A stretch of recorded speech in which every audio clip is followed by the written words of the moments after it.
April, 1664. My name is Daniel Defoe, and I have survived. Others are not so lucky, I know that, but I have survived. I have no tokens on my body, and I've kept myself busy by documenting what is happening in these troubled times. My journal of the plague year. I've been in isolation for a month, so I can now leave the house, and just as well, for I'm close to starving.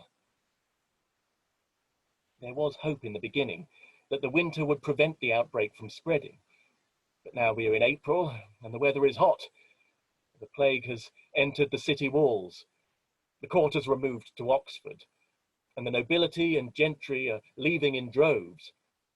I've seen nothing from my house save wagons and carts, men on horseback loaded with baggage, servants carting back and forth.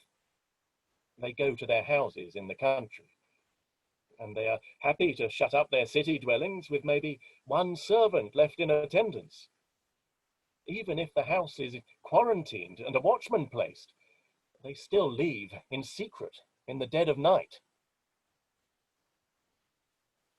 I have nothing in the house save some stale bread. I must venture out. And I determined at first to get flesh meat, but there was rumour that the plague was hard among butchers, so I ventured to the farmer's market at the gate and bought vegetables and some eggs. The vendor has a pot of vinegar, and the money is put in the pot before he will take it. I now have a little bread, some fruit and some vegetables to make a stew. I will not starve. While at the market, I came across a man giving out printed flyers. I took one and read on it that a certain mountebank or fortune teller named Boniface Hedges was to be at the sign of Friar Bacon's brazen head till 4 o'clock, and so I thought to go and have my fortune read. Where this disease has gone, it has brought out both the best and worst in people, and none is more telling than the profusion of quacks and mountebanks that have emerged in the city. They prey on people's anxieties and seek remedy where there is nothing to be done. We are strange creatures and want always something to grasp onto, and where religion has failed, men will turn to anything else to fill that void. I'd heard of this fellow before, a pretentious name, and one I would suppose he thinks gives him more weight with the common people, and I wanted to know what he peddled. I found him by the sign and approached him with caution. You, sir, are you the Boniface Hedges that is spoken of in this pamphlet? Aye, sir. You seek a fortune or a remedy, for I do both. Surely my fortune no one save God can tell.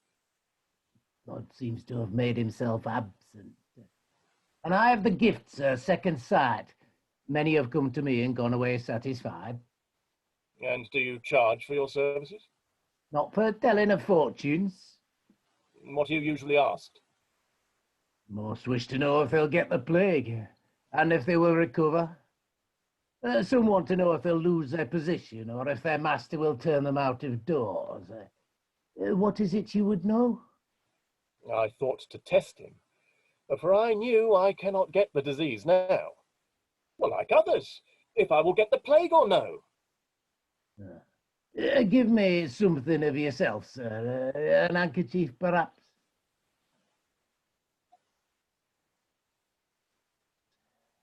Now, let me concentrate.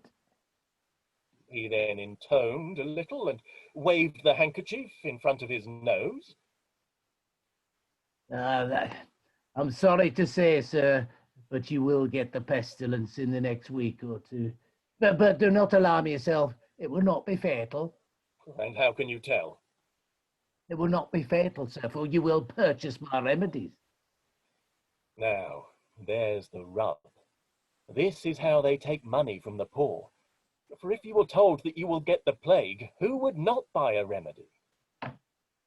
What remedies do you? A talisman, sir, this amulet. imbibed with arsenic, which wards off the plague spirit. And this... He holds up a parchment, much stained in tea to look old, I should imagine. What is it? Magic words, sir. Abracadabra. Used in ancient times and most powerful. In letters of a rune, on a paper, one close to your groin. Infection most commonly starts in that area. Anything I can imbibe, for I'm led to believe that it can strike internally. Well, this concoction is known to be effectual. And what is in it? Powdered toad, excrement of vat, viper's blood, and secret herbs passed down to me by an ancient woman, a wise woman I once knew in Rome. And why should I trust you? I, sir, have letters endorsed by Van Tam, eminent Dutch physician, by Senoir Blanchet, who came to Rome with her secret recipes, which I learned at her knee. Or in her bed, more like. 20,000 had died in that city, so her recipes were as useless as all. Mustard, mint sauce, apple sauce, and horseradish must also be used to balance the wet and dry, hot and cold in your diet. And a roux burnt in your house. And all this will keep me safe. Guarantee it on my life. Now, I wish from you £5 for I have others to see. And this is your standard charge, even for the poor? What use is your gold and silver if plague eats your innards and worms eat your brains? Now, pay up and be on your way. I will not pay you. I want none of your recipes. I call you out as a fraud. Fraud, sir, fraud? What do you know of such things? What proof? Do you have qualifications, papers, and the like? Do you know better than the most eminent physicians? No, but neither do you. I have been shut up with a plague victim for 28 days, and I am free of illness. You did not see that. You think because you did not get it then, you will not get it now? I think your recipes have no more substance than the air. Be it on your own head. But I tell you, sir, you will get the plague, and yet if my recipes do not save you, then what will? Yeah, I'm giving advice, and I wish for payment. I will not pay you for words. Words are free, and that is all that we have exchanged. You're a fool, sir. I tell you, you will get the plague, and you will die in horrible agonies. You're a fool, a fool. And so he went on, shaking his fist at me and bringing down curses.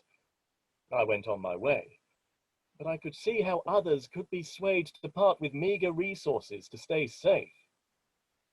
The poor suffer greatly, for there is no clergy left to administer parish help, and they are hence drawn to these cock-a-hoops.